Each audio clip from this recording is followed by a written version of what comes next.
Let's take a look at almost the example from lecture number 2.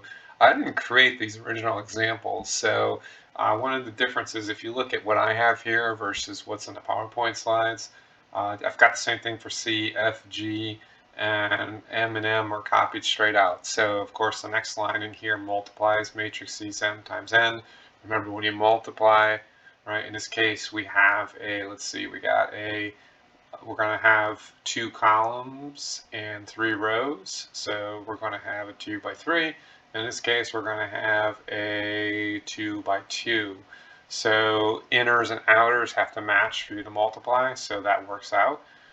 For the dot product, in the example, they do F and G, F dot G. The problem is, to do dot product in MATLAB or Octave, this happens to be Octave, they have to be the same size, and F and G actually aren't the same size. You'll notice that there is one column, the second column is pulled out for F. We'll see this in a second when I run this, and you'll see that the second and third columns are pulled out for G, so that doesn't work. So what I'm doing here is I'm taking the M dot N will give us the same size as M, so I'm taking the first column from M, and I'm taking the second column from O and finding the dot product for that.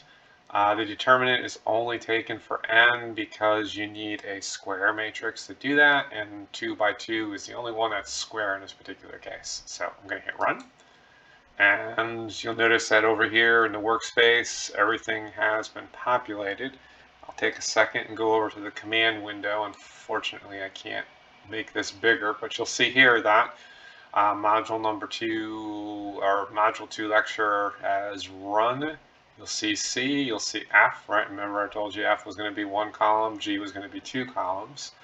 You'll see my M and my N matrix laid out here.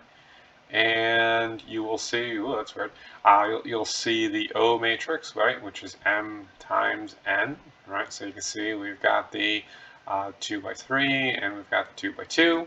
So we got that.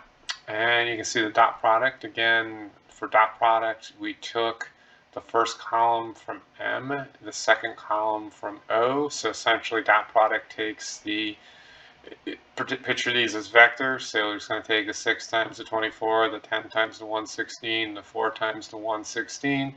Going to multiply those together, add them together, and that's how you get the dot product. And then, of course, the determinant of N, in this case, the only square matrix. So there you go. There is the example from the lecture for module number 2, dealing with matrices in MATLAB.